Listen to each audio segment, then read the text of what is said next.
आज के वीडियो में फाइकोमाइसिटीज वर्ग को चित्र और उदाहरण से समझाएंगे, जिसके अंतर्गत फाइकोमाइसिटीज वर्ग को कितने भागों में बांटा गया है, यानी इसके कितने उपवर्ग किए गए हैं, इस वर्ग के कौन कौन से लक्षण हैं, उनके कौन कौन से उदाहरण हैं, यानी उनमें कौन कौन से कवक आते हैं और वे कौन कौन सा रोग पैदा करते हैं, मतलब इसमें जो कवक आते हैं उनसे कौन कौन से रोग हो जाते हैं, ये सारी जानकारी डिटेल से आपको समझाएंगे। तो चलिए शुरू करते हैं। फाइकोमाइसिटीज को लोअर या एल्गल फंजाई भी कहा जाता है। जो फाइकोमाइसिटीज वर्ग है इसे लोअर फंजाई या एल्गल फंजाई के नाम से भी जाना जाता है, याद रखेंगे। और फाइकोमाइसिटीज वर्ग को दो उपवर्गों में बांटा गया है। जो फाइकोमाइसिटीज उपवर्ग है इसे दो उपवर्गों में बांटा गया है। Number 1 oomycetes, number 2 जाइगोमाइसिटीज।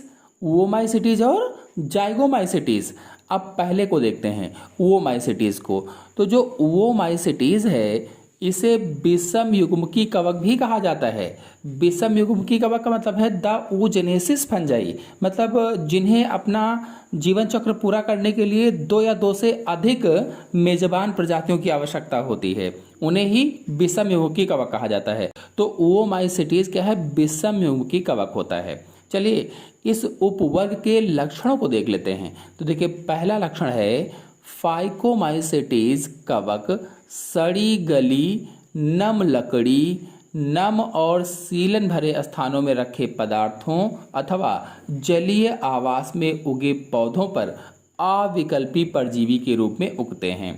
मतलब ये हुआ जो ओमाइसिटीज उपवर्ग है या फाइकोमाइसिटीज वर्ग है, इसके जो कवक होते हैं वो जो सड़ी गली लकड़ी होती है उस पर उगते हैं, या फिर जो नम स्थान होते हैं जहाँ पर सीलन भरी रहती है, अधिकतर सीलन रहती है, वहाँ पर उगते हैं, या सीलन भरी स्थानों पर जो पदार्थ रखे होते हैं उनमें उग जाते हैं, अथवा जलीय आवास में उगे पौधों पर अविकल्पी परजीवी के रूप में पाए जाते हैं।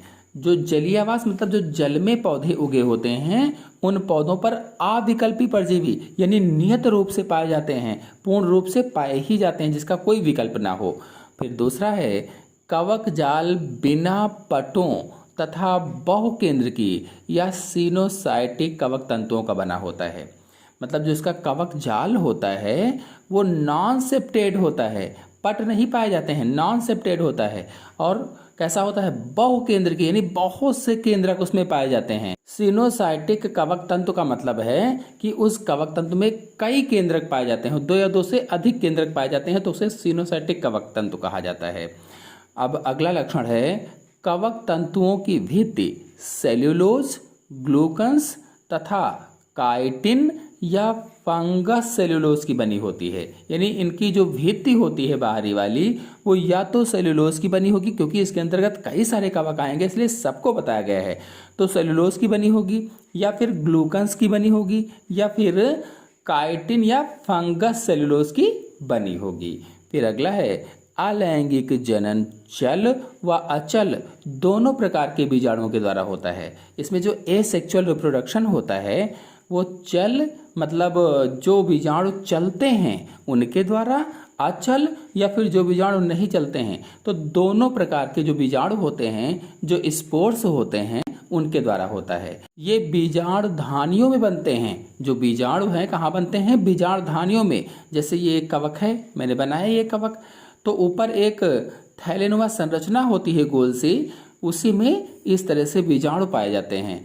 तो ये बीजाणु इसके अंदर पाए जाते हैं, और ये ऊपरी भाग क्या कहलाता है जिसके अंदर बीजाणु पाए जाते हैं? इन्हें बीजाणु धानी कहा जाता है या स्पोरेंजिया कहा जाता है। तो कहा गया है कि ये बीजाणु धानियों बनते हैं, यानी जो बीजाणु हैं, जो स्पोर हैं, ये बीजाणु धानियों या स्पोरेंजिया में बनते हैं। और चल बीजाणु या जू स्पोर द्विकशाभिक होते हैं। जो बीजाणु चलते हैं वो द्विकशाभिक होते हैं, यानी उनमें दो कशाभ पाए जाते हैं, दो फ्लैजिला पाए जाते हैं, और उन्हीं से वो चलते हैं। फिर अगला है युग्मक अकशाभिक, समयुग्मकी तथा विषम युग्मकी प्रकार के हो सकते हैं। जो इनके गैमीट होते हैं, जो इनके युग्मक होते हैं, वो नॉन फ्लैजिलेटेड या फिर समयुग्मकी अथवा विषम युग्मकी प्रकार के हो सकते हैं। फिर अगला है लैंगिक जनन के फलस्वरूप निषिक्तांड बनता है। जब लैंगिक जनन हो जाता है, सेक्सुअल रिप्रोडक्शन हो जाता है, तो oospore का निर्माण होता है, oospore का। चलिए जानते हैं कि फाइकोमाइसीटीज वर्ग के उपवर्ग ओओमाइसीटीज में कौन कौन से कवक आते हैं, कौन कौन से फंजाई आते हैं, यानी इसके उदाहरण समझ लेते हैं। तो देखिए, फाइटोफथोरा, एल्ब्यूगो कैंडिडा जिसे सिस्टोपस कैंडिडस भी कहा जाता है, फाइथियस पेनिसिटम, ये कुछ कवक मैंने प्रमुख से बताए हैं जो आते हैं। चलिए इनके बारे में जानते हैं कि ये कौन कौन सा रोग पैदा करते हैं। तो पहला है फाइटोफथोरा इन्फेस्टेंस। तो यह आलू में विलंबित अंगमारी रोग उत्पन्न करता है। जो फाइटोफथोरा है, ये जो आलू होता है, पोटैटो होता है, उसमें क्या करता है कि विलंबित अंगमारी यानी लेट ब्लाइट ऑफ पोटैटो रोग उत्पन्न करता है। और इसके संक्रमण से पत्तियों पर भूरे काले धब्बे प्रकट हो जाते हैं। अगर ये आलू में लग गया है तो जो पत्तियां हैं उन पत्तियों में भूरे काले धब्बे बन जाएंगे और बाद में समस्त पत्तियां नष्ट हो जाती हैं। यानी पहले भूरे काले धब्बे बनते हैं और बाद में धीरे धीरे करके पत्तियां खत्म हो जाती हैं, नष्ट हो जाती हैं। इससे आलू की पैदावार में बहुत कमी आ जाती है और फिर धीरे धीरे क्या होगा कि आलू की पैदावार में भी कमी आ जाती है। फिर अगला कवक है एल्ब्यूगो कैंडिडा। तो यह क्रूसीफेरी कुल के पौधों में श्वेत कीट रोग उत्पन्न करता है। जो एल्ब्यूगो कैंडिडा है, ये क्रूसीफेरी कुल के पौधों में श्वेत कीट रोग या व्हाइट रस्ट रोग उत्पन्न करता है और इसके संक्रमण से पत्तियों व तने पर कोनोडियोस्पोरेंजिया से युक्त श्वेत रंग के फफोले पड़ जाते हैं। कोनोडियोस्पोरेंजिया से युक्त व्हाइट रस्ट पस्ट्यूल्स पड़ जाते हैं या श्वेत रंग के फफोले पड़ जाते हैं, जैसा कि आप लोग चित्र में देख रहे हैं। फिर अगला पॉइंट है पाइथियम डिबेरिनम। तो यह अधिकांश घास पात के तनों में आर्द्र पतन रोग करके उन्हें नष्ट कर देता है। जो घास पात होती है उनके तनों में लग जाता है और डंपिंग ऑफ रोग उत्पन्न करता है, डंपिंग ऑफ रोग, और उन्हें नष्ट कर देता है। फिर अगला है मृद रोमिल आसिता। तो यह रोग पेरिनोस्पोरा पैरासाइटिका नामक कवक द्वारा मटर, सरसों, पालक व प्याज के पौधों में होता है।